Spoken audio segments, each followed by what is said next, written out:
The words of love is Jesus.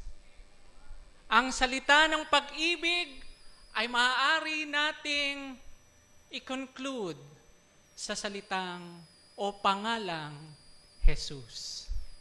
Ipinakita ng Diyos ang kanyang pag-ibig sa pamamagitan ng kanyang anak na siyang nagbigay ng buhay para sa iyo at para sa akin.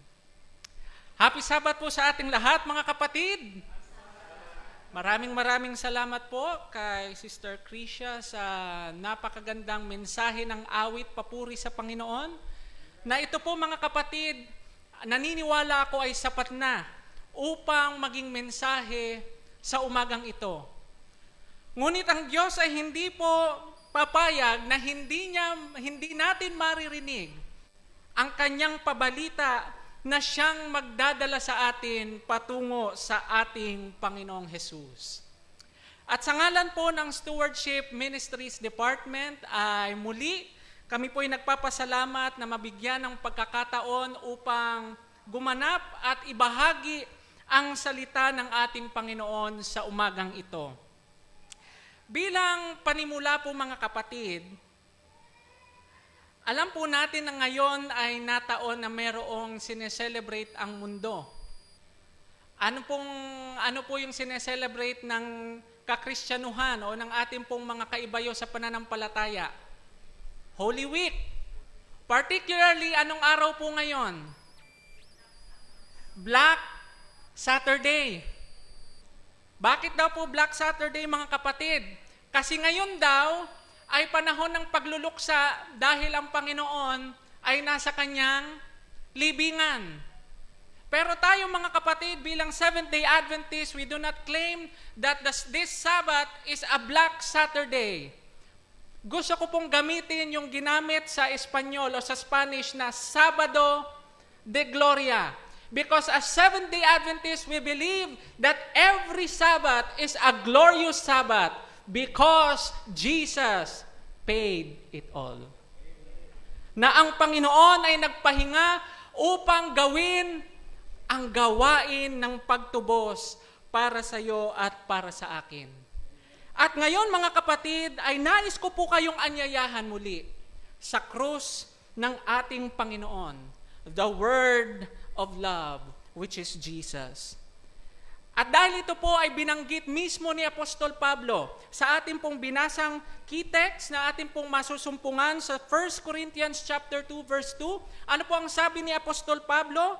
Sapagkat ipinasya ko na wala akong ipangangaral sa inyo kundi si Hesukristo at ang kanyang pagkapako sa krus.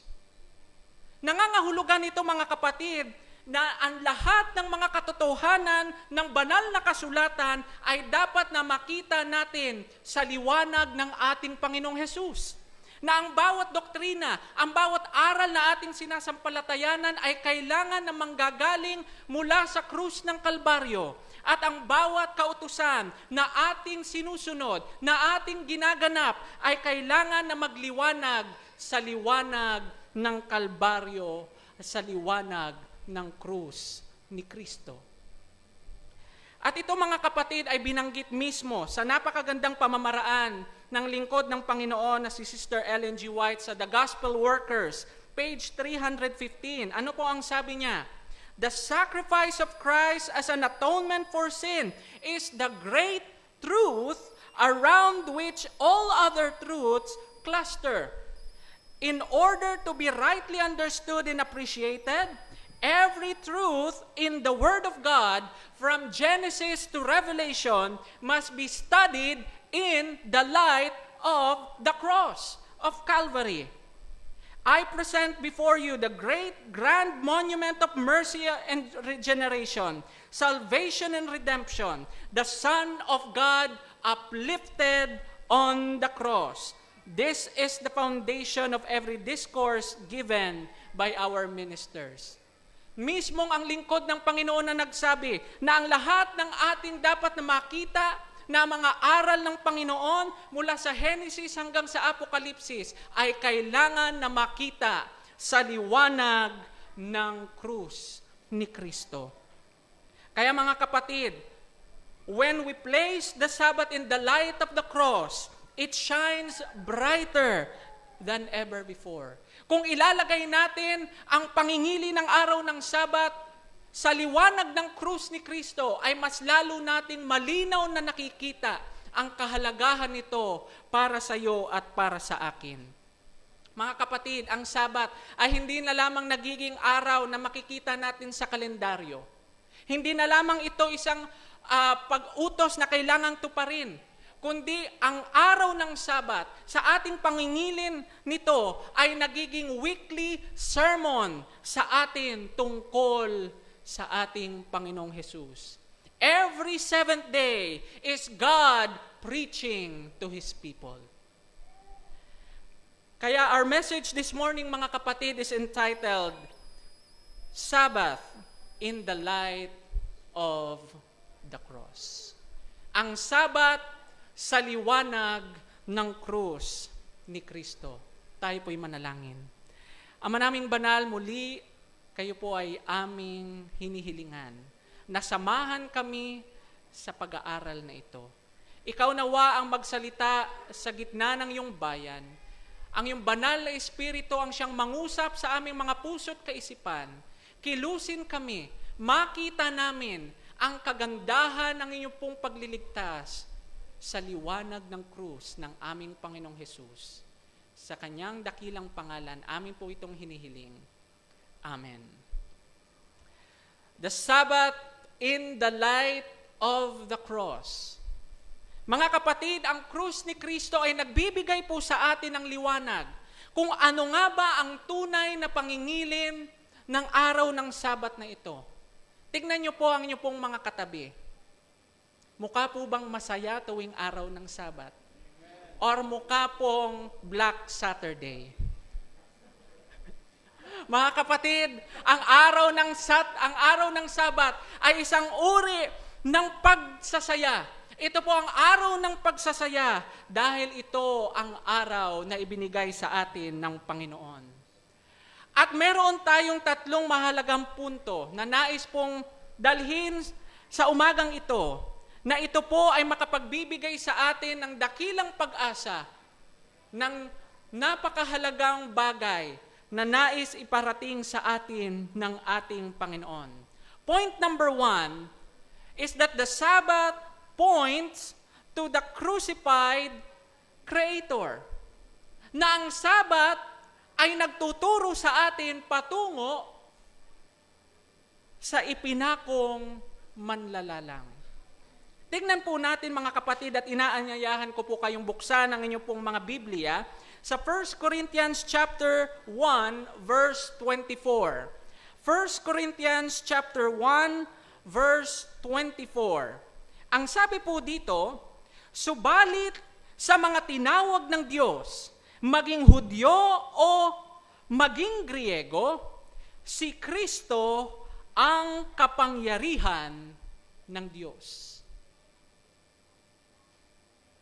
Tignan po natin mga kapatid at balikan natin ang foundation ng ating pagkaalam tungkol sa araw ng Sabat. Kung atin pong babalikan sa Genesis chapter 2 verse 2 to 3, ipinapaliwanag po dito na ang ikapitong araw o ng ikapitong araw ay tinapos ng Diyos ang kanyang mga gawa ng kanyang paglikha at siya ay nagpahinga. At kung atin din pong babalikan ang sinabi sa John chapter 1 verse 3 na sinasabi po dito na ang lahat ng mga bagay ay nilikha sa pamamagitan niya. At sa Colossians chapter 1 verse 16, sa ating pong naging preview sa pag-aaral ng first quarter, nakita natin na sa pamamagitan ng ating Panginoong Hesukristo na ang lahat ay nalikha. Napakalinaw ng Biblia mga kapatid, that the Christ of Calvary is the Christ of creation. Na ang Kristong nabayubay sa krus ng Kalbaryo ay siya rin ang Kristo na manlalalang ng lahat ng bagay. Na ang Jesus na ipinako sa krus ay siyang parehong Jesus na nagsalita at naging gayon ang buong sanlibutan. Mga kapatid, ang parehong kamay na siyang nagladlad ng langit, ang parehong kamay na humubog kay Adan mula sa alabok ng lupa, na siyang naglagay ng mga bituin sa kalangitan, na siyang nagpala ng ikapitong araw, mga kapatid, ay ang parehong mga kamay na ipinako sa pamamagitan ng Romanong pako. Mga kapatid, the nail-pierced hands are the Creator's hands. Imagine niyo po, mga kapatid, tignan niyo po muna ang picture na nasa inyo pong harapan. Those hands shape the mountains. Siya ang humubog ng mga bundok. Siya ang naglagay ng mga hangganan ng tubig. Siya na nagdisenyo ng puso ng tao. At yun din, mga kapatid, ang parehong kamay na ipinako sa isang magaspang na kahoy para sa ating kaligtasan. Anong uri ng pag-ibig ng Diyos mayroon, mga kapatid? My brothers and sisters, the cross reveals who the Creator really is. Ipinapakilala ng cross kung sino ang tunay nating manlalalang. Kaya kung ating pong titignan na ang pangingilin ng araw ng Sabat, it is a deeply Christ-centered truth. Ang pangingilin ng Sabat ay nakasentro kay Kristo. Sinabi sa unang araw ng Sabat, na tayo tuwing nangingili ng araw ng Sabat, ipinapaalala nito that we need to remember your Creator. And at the cross answers, your Creator is Jesus Christ. Ang iyong manlalalang ay walang iba kundi ang ating Panginoong Hesus. Kaya naman binanggit sa napakagandang pananalita ni E.J. Wagner sa Present Truth, July 20, 1893. Sinabi niya po dito, the power of redemption is the power of creation. And that is the power of the life of Christ. Therefore, as the cross of Christ brings joy and celebration, so the cross of the Sabbath is not a cross that is hard to be endured, but a cross that lifts up and saves. Mga kapatid, ang parehong kapangyarihan na ginamit ng ating Panginoong Hesus upang likhain ang lahat ng bagay ay ang parehong kapangyarihan na ginamit niya upang tubusin at baguhin ang ating buhay. Amen? Kaya makikita natin dito, mga kapatid, kung papaano ang krus ni Kristo na dati ay naging tanda ng kahihiyan, ito para sa atin, mga kapatid, ay nagbigay ng kaligayahan, isang panahon ng pagsasaya, sapagkat ang krus ng Sabat ay hindi kaiba sa krus ng Kalbaryo na napakahirap pasanin, napakahirap sundin, subalit ito ang krus na nagtataas sa atin at nagliligtas sa bawat isa sa atin. At ito, mga kapatid, ay sinang-ayunan din ng Spirit of Prophecy. Sa Desire of Ages, page 289, sinabi po dito ng lingkod ng Panginoon that the Sabbath points them to the works of creation as an evidence of His mighty power in redemption. The power of creation and the power of redemption is the same, mga kapatid. At ito'y nahayag sa krus ng ating Panginoon. Ano ang ibig sabihin nito sa atin, mga kapatid? That the same power that created the worlds out of nothing is the same power that can restore our broken life because of sin. Ang parehong kapangyarihan na lumikha ng lahat ng bagay mula sa wala ay siyang parehong kapangyarihan na gagamitin ng ating Panginoong Hesus upang i-restore, upang likhain ang ating buhay na nasira dahil sa kasalanan. Imagine this, mga kapatid. May isang magpapalayok na nakakita ng isang basag na palayok. Sa paningin at sa isipan ng maraming tao, wala nang kwenta yan kasi sira na. Ngunit sa kamay ng magpapalayok, itong sira na palayok na ito ay muli niyang hinugis, muli niyang binuo sa isang bagay na mas maganda. Sa parehong paraan, mga kapatid, ang Diyos na lumikha sa atin ang may tanging kakayahan lamang na bumago at maghugis muli ng ating buhay.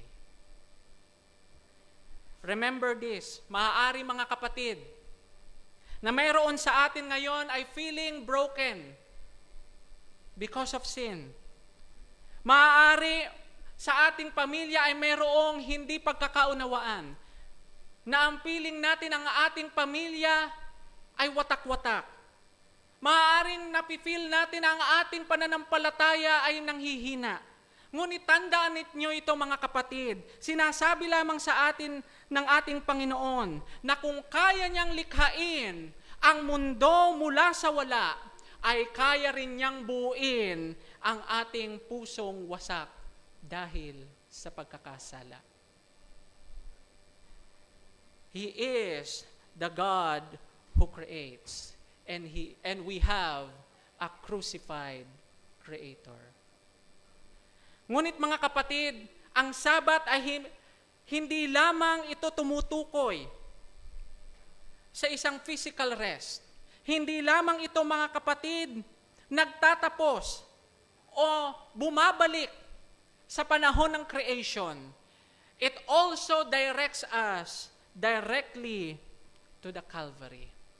Muli niya tayong itinuturo ng Sabat sa Kalbaryo ng ating Panginoon. And the point number 2, mga kapatid, is that the cross turns the Sabbath into the gospel of rest. Ang cross ng ating Panginoong Hesukristo ay ginagawa niya ang Sabat bilang isang mabuting balita ng kapahingahan sa Panginoon. Tignan po natin ang kasunod na talata o kabiyak na talata ng verse 24. 1 Corinthians chapter 1 verse 24, ang sabi po dito, subalit sa mga tinawag ng Diyos, maging Hudyo o maging Griego, si Kristo ang karunungan ng Diyos. Christ is the wisdom of God. Ang krus at ang ating Panginoong Hesukristo ang naging karunungan ng Diyos. Sa papaanong paraan? Bakit na ito nangyari? Sapagkat ito'y nagtuturo sa atin na sa halip na ating iligtas ang ating sarili sa pamamagitan ng ating sariling gawa, ang Diyos ay nagligtas sa atin sa pamamagitan ng Kanyang biyaya. Amen po ba mga kapatid? At kung atin titignan at creation, na ang Panginoon ay nagpahinga sa lahat ng Kanyang ginawang paglikha. And listen to this. At Calvary, sinabi ng Panginoon, in John chapter 19 verse 10, it is finished. At pagkatapos na banggitin ng Panginoon ang mga katagang ito, siya ay nagpahinga sa libingan ng araw ng Sabat. Kaya kung titignan po natin mga kapatid, from the finished creation, ang unang ginawa muna ng Panginoon ay siya'y nagpahinga ng araw ng Sabat. At ganon din, sa gawain ng pagliligtas, nang gawin ng Panginoon ang nararapat upang tayo ay tubusin sa ating mga pagkakasala, pagkatapos ng kanyang gawain ito, siya'y nagpahinga sa libingan. And that is the gospel truth, mga kapatid.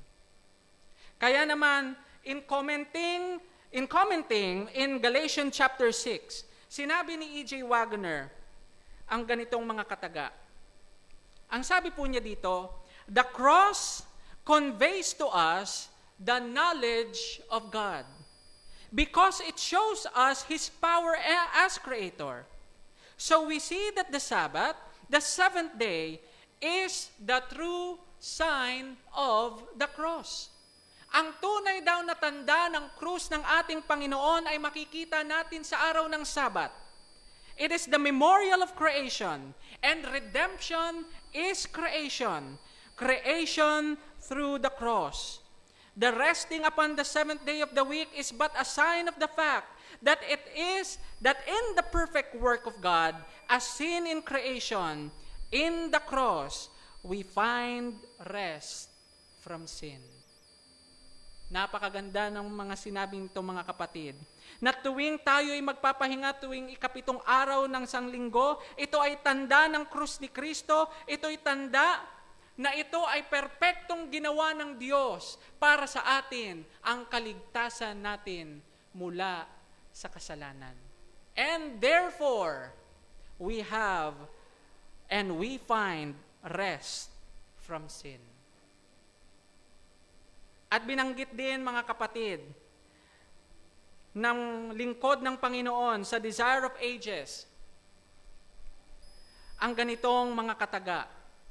Now Jesus rested from the work of redemption, the day upon which Jesus rested is forever linked.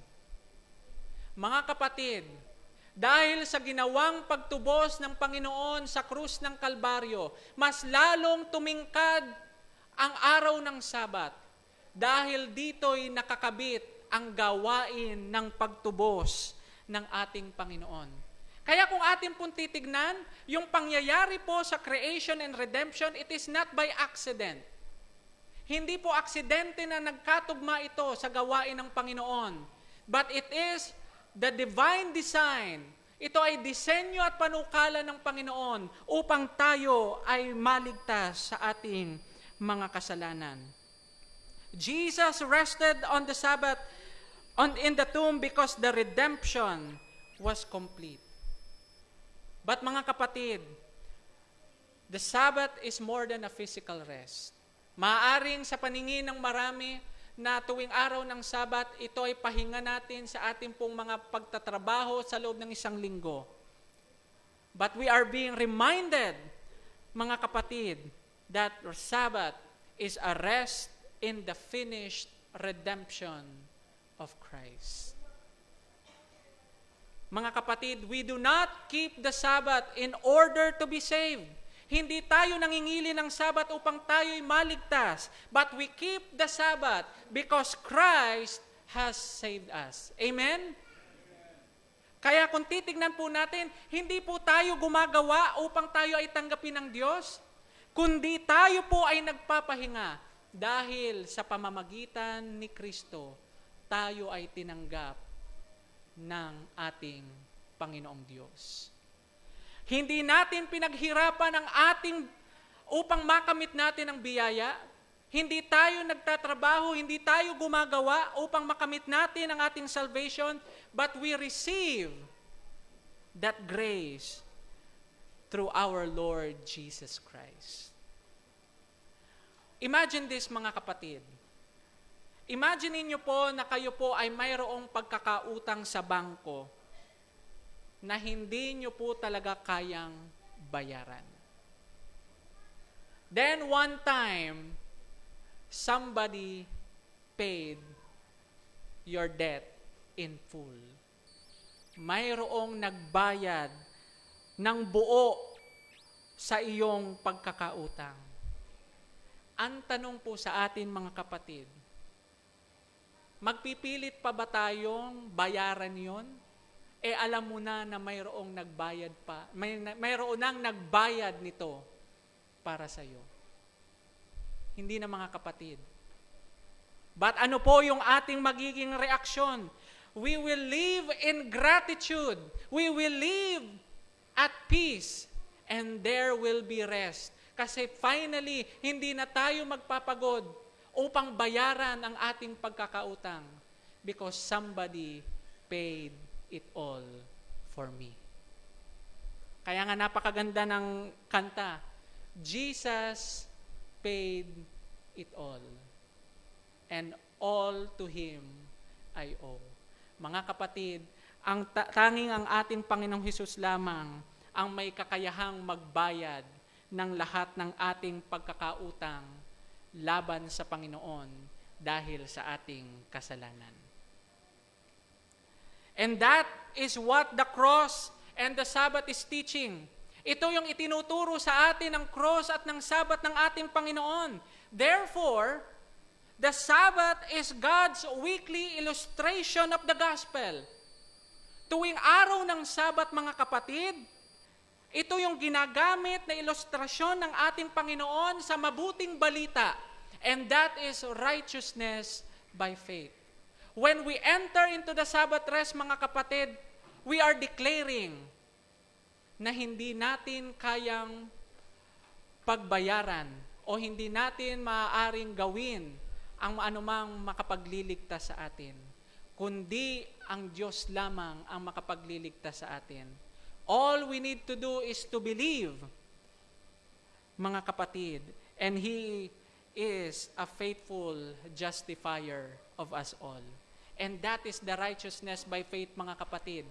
Hindi natin in-earn ang anumang bagay upang tayo ay maging qualified sa kaligtasan, kundi mismo ang ating Panginoon ang gumawa ng paraan upang ikaw at ako ay maligtas. And that is the gospel of rest. Tuwing araw ng Sabat, we believe that Christ made it. Christ paid it all, and we can rest in Him. But the cross, mga kapatid, does not only give us the pardon. Hindi lamang nagpapatawad ang krus ni Kristo, but it also gives us the power to transform. Ang krus ng ating Panginoon ay nagbibigay din sa atin ng kapangyarihan na magbago ang ating buhay. And the third point that I want to share with you, mga kapatid, is that the Sabbath is the sign of a cross-centered sanctification. Na ang Sabat ay ang tanda ng pagpapakabanal sa liwanag ng krus ng ating Panginoon. Samahan niyo po ako sa ating pong pagbasa, sa ating pong makikita sa Ezekiel chapter 20 verse 12. Alam ko po na ito po ay familiar na sa marami po sa atin. Ezekiel chapter 20 verse 12. Ang sabi po dito, bukod dito ay ibinigay ko rin naman sa kanila ang aking mga sabat bilang isang tanda sa pagitan ko at nila upang kanilang malaman na ako ang Panginoon na nagpapabanal sa kanila. Mga kapatid, the cross does not only forgive, it also transforms. At ang Panginoon na hindi po namatay para lamang magbayad ng kasalanan ng sanlibutan, but He died in order to restore the lost image of God in us. Nais ng Diyos sa pamamagitan ng ating Panginoong Hesus na maipanumbalik ang nawalang imahe ng Diyos sa bawat isa sa atin. That is why the Sabbath became the sign that Christ is still working in us. Ang Panginoon ay patuloy na gumagawa pa rin sa ating mga buhay. Kaya naman binanggit sa Desire of Ages, page 288, that the Sabbath is a sign of Christ's power to make us holy. Ang araw ng Sabat ang ginawa ng Panginoon upang maging tanda ng kapangyarihan ng Diyos na siya ay may kapangyarihang baguhin at gawing banal ang ating mga buhay. And that is a powerful testimony, mga kapatid. Kaya kung titignan po natin ang cross at ang Sabat, mga kapatid, it talks about the justification by faith and sanctification by faith ng ating Panginoon. Ang akala lang po natin na ang cross is all about justification. But we can see at the cross and the Sabbath, it is the justification and sanctification of man. Sinabi nga po dito, by the cross, we are sanctified. And God gave us the Sabbath that we might know that He is the God that sanctifies us. Ipinapakita ng Sabbath at ng krus ng ating Panginoong Hesukristo na siya ang Diyos na nag-aaring ganap, na tayo'y kanyang ginagawang matuwid at siyang nagpapabanal sa bawat isa sa atin. Therefore, the Christ who died for me is the Christ who changes me. Ang Panginoong Hesukristo na namatay para sa iyo at para sa akin ay siyang parehong Kristo na siyang nagpapabago ng puso ng bawat isa sa atin. Mga kapatid, the same divine power, yung parehong kapangyarihan na siyang nagpapanatili ng lahat ng mga bagay sa mundong ito, ay siya rin magpapanatili ng buhay natin mula sa pag-collapse at sa pagkawasak. Ang parehong Panginoong Hesus na siyang nagpayapa ng mga dagat, ay siya ring parehong Kristo na siyang magpapayapa ng bagyo ng ating kaluluwa. Imagine this, mga kapatid. Tignan po natin ang isang kompas.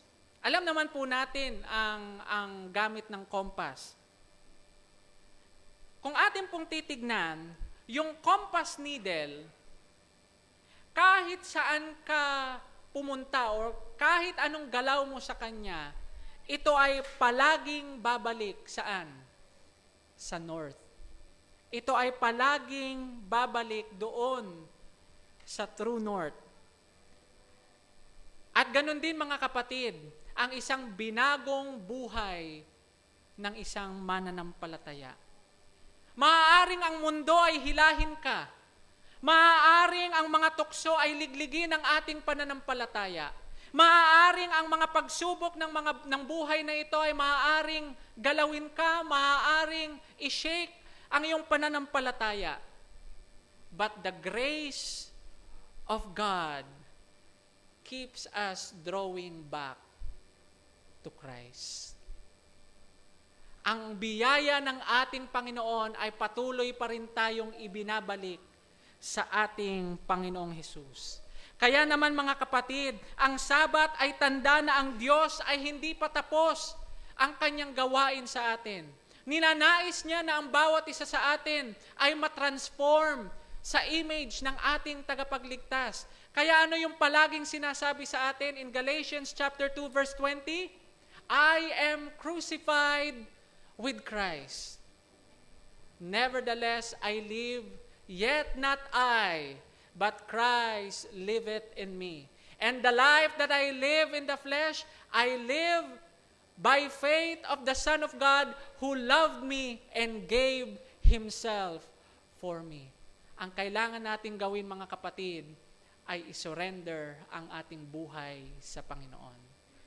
Let Christ transform our life. Sapagkat siya ang nangako, mga kapatid, na kung papaanong ang ating kaligtasan ay hindi natin magagawa sa sariling gawa, maging ang ating pagpapakabanal ay gawain ng Diyos sa atin. Sapagkat siya ang nangako in Philippians chapter 2 verse 13, for it is God who works in you both to will and to do His good pleasure. In conclusion, mga kapatid, when we look at the Sabbath in the light of the cross, we see three great truths. Kung atin titignan ang Sabat sa liwanag ng krus ng ating Panginoon, tayo ay pinapaalalahanan niya that Christ created me, that Christ redeemed me, and Christ is sanctifying me. Mga kapatid, every Sabbath, tayo inaanyayahan ng Panginoon sa krus ng Kalbaryo. At doon, sinasabi niya, come and rest in Jesus. Mga kapatid, ang araw ng Sabat ay hindi lamang araw. Ito ay paalala ng pag-ibig ng Diyos sa krus. Every Sabbath, sinasabi ng Panginoon sa atin, I made you. I died for you. And I am changing you.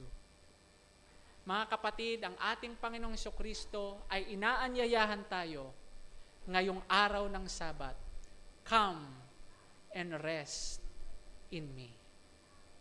Mga kapatid, nais ba nating tanggapin ang paanyayang kapahingahan na yun?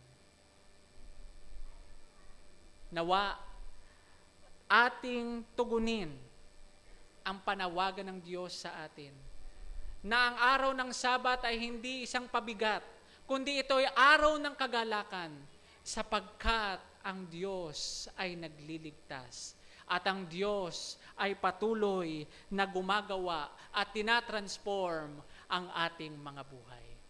Nais ko po kayong anyayahan sa isang panalangin. Ama naming banal, maraming salamat sa krus ng Kalbaryo ng aming Panginoon. Salamat sapagkat sa pamamagitan nito, kami ay nagkaroon ng kapahingahan. Na hindi sa aming sariling gawa kami ay maliligtas, kundi sa ginawang pagtubos ng aming Panginoong Hesus. Maraming salamat, Panginoon, sa araw ng Sabat, sapagkat ipinapaalala mo sa amin na hindi sa aming sariling gawa kami ay maliligtas, kundi ang aming Panginoong Hesus na siyang nabayubay sa krus ng Kalbaryo ang gumawa nito para sa amin at kami ay kanyang inaanyayahan sa kanyang kapahingahan. O dakilang Ama, nawa sa araw ng Sabat na ito ay aming maranasan ang isang buhay na experience ng biyaya ng kaligtasan ng aming Panginoon. Hinihiling po namin ang lahat sa pangalan ni Jesus. Amen. Happy Sabbath po sa ating lahat. Tayo po'y manalangin. Amang banal, maraming salamat sa mensaheng aming narinig. Tulungan niyo po kami na gamitin ang bawat isa sa amin upang tawagin ang iyong mga tupa na naghahanap ng kapahingahan sa iyo. Tulungan mo kami na ibahagi ang pabalita ng kapahingahan ng araw ng Sabat sa liwanag ng krus ng aming Panginoong Jesucristo. At sa aming pong pansamantalang pag-iwahiwalay, inyo pong ipabaon ang masaganang biyaya at pagpapala. Kaya naman, bayan ng Diyos, tanggapin ninyo ang pagpapala ng ating Panginoon. Ang pag-ibig ng Ama, ang pagliligtas at ang pagpapagaling ng Anak, at ang pakikisama ng banal na Espiritu ang sumaating lahat ngayon at magpakailanman. Amen.